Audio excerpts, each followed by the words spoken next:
আসসালামু আলাইকুম গাইজ। আজকে আমার উপরে একটা দায়িত্ব এসে পড়েছে, সেটা হচ্ছে আজকে আমাদের শপটাকে ওপেন করা লাগবে। ওটা হচ্ছে আমি ওপেন করব, কারণ আজকে আব্বু নাই। তো শপ ওপেন করার আগে আমাকে যাওয়া লাগবে আমার ছোটো বোনের স্কুলে। তো এই স্কুলটা একসময় আমার ছিল, বাট এখন আমি এই স্কুল থেকে বেরোয় আসছি অ্যান্ড এটা এখন আমার ছোটো বোনের স্কুল। তখন স্কুলে যাব অ্যান্ড স্কুলে যায় আমার বোনের কাজটা সারবো। অ্যান্ড কাজ সারার পরে আমার একটু মনে হলো যে পুরনো স্মৃতিচারণ করা যাক। এর জন্য আমি স্কুলের ভিতরে একটু ঘোরাফেরা করলাম এবং দেখলাম পুরনো স্মৃতি, পুরনো এনভায়রনমেন্টে একটু ঘুরে ফিরে দেখলাম অ্যান্ড পুরনো কথাগুলো একটু মনে পড়ে গেল। তো যাই হোক, একটু ঘোরাফেরা করলাম অ্যান্ড ঘোরাফেরা শেষে আমি একটা ভ্যান নিয়ে নিলাম অ্যান্ড সেই ভ্যানে করে আমি চলে যাচ্ছি এখন বাজারের উদ্দেশ্যে। তারপরে ভ্যান থেকে নেমে পড়লাম অ্যান্ড নামলাম কোথায়, সেটা হচ্ছে আমিরুল ইসলাম মার্কেট। অ্যান্ড এটা হচ্ছে আমাদের মার্কেট যেখানে আমাদের শপ আছে। তো এখন আমাকে রাস্তা পার হয়ে ওই পারে যাওয়া লাগবে। তো এটা কিন্তু গাঙ্গী বাজারের মেন যেই জায়গাটা, বাস স্ট্যান্ড, এটাই হচ্ছে মেন জায়গা। তো এখানে হচ্ছে আমিরুল মার্কেট, বা কেউ যদি আপনারা যে কেউ যদি এসে বলেন গাংনীতে এসে যে আমিরুল মার্কেট কোথায়, যে কোনো ভ্যানালা বলেন কিংবা যে কোনো মানুষ বলেন, সেই চিনাই দেবে। এখন আমাদের শপটা কোথায়, এদের সামনে সাগর বস্ত্রালয় দেখছেন না, তার পাশে একটা গলি দেখছেন, এখানে কিছু ছেলেমেলে দাঁড়ায় আছে। তো এরাও হচ্ছে বিভিন্ন দোকানে টোকানে কাজ করে। তো সকালবেলায় এখন কোনো দোকানই খোলা নাই, আমিও এখন দোকান খুলতে যাচ্ছি অ্যান্ড দেখতেই পারছেন যে সবাই এখন দোকান কেউ দোকান খুলছে, কেউ দোকান খোলার প্রিপারেশন নিচ্ছে অ্যান্ড আমি এখন যাচ্ছি দোকান খুলতে।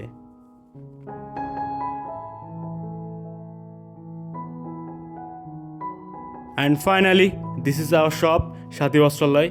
তো এই যে আমাদের শপটা এখন বন্ধ, এখানে একটা ডিজিটাল লাইট থাকে, ওটা সব বন্ধর কারণে ওইটাও বন্ধ আছে। সব ওপেন করলে আমি এটা অন করে দেবো, ব্যাপার না।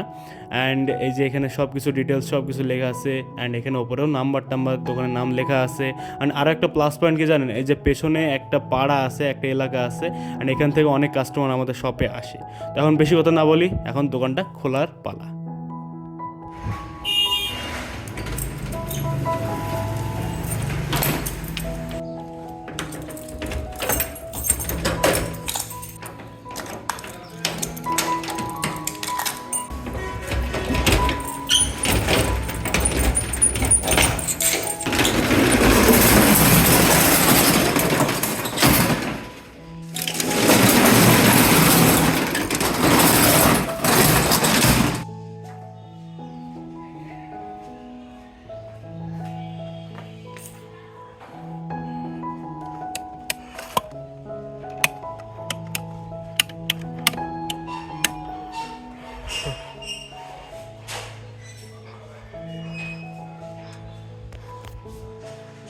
হে, এই যে বিষয়, এই যে আমার দোকান টোকান খোলা। এরপর আপনারা দেখাবো কিভাবে দোকান ঝাড় টাড় দেওয়া হয় এবং কিভাবে বেচা কেনা করা হয়। ওকে, লেটস সি।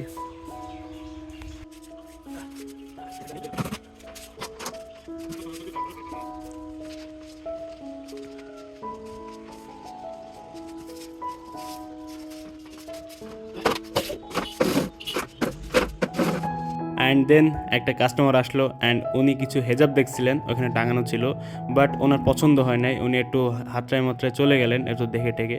তারপর পরেই একটা আঙ্কেল আসলেন অ্যান্ড উনি কিছু প্রিন্টের শাড়ি দেখতে চাইলেন অ্যান্ড আমরা দেখাইলাম। অ্যান্ড ওই শাড়িগুলোর মধ্যে থেকে ওনার আবার একটা শাড়ি পছন্দও হয়ে গেল অ্যান্ড ওই শাড়িটা আমরা অনেক সুন্দর করে প্যাক করে ওনাকে দিয়ে দিলাম এবং ওনার যেই ভাঙতি টাকাটা উনি ব্যাক পান ওইটাও দিয়ে দিয়েছি। অ্যান্ড তার কিছুক্ষণ পরে অনেকগুলো কাস্টমারে চলে আসছিলো আমাদের শপে অ্যান্ড দেখতেই পারছেন ভাই চারিদিকে অনেক 3 পিস 2 পিস 1 পিস এগুলো মেলানো আছে। অ্যান্ড কাস্টমার চলে যাওয়ার পরে আমরা এইদিকে হিসাব কিতাব করছিলাম যে কোথায় কী কয়টা কমনে কী হইলো। অ্যান্ড এইদিকে দেখতেই পারছেন ভাই যে পুরো দোকানে কাপড় চোড় এইদিকে এলোমেলো হয়ে পড়ে আছে। এটা এখন আমাদের ক্লিন করা লাগবে, ব্যাপার না, হয়ে যাবে। অ্যান্ড তারপরে আব্বু চলে আসলো অ্যান্ড আব্বু আসার পরে ভাই আমার দায়িত্ব অনেকখানি কমে যায়।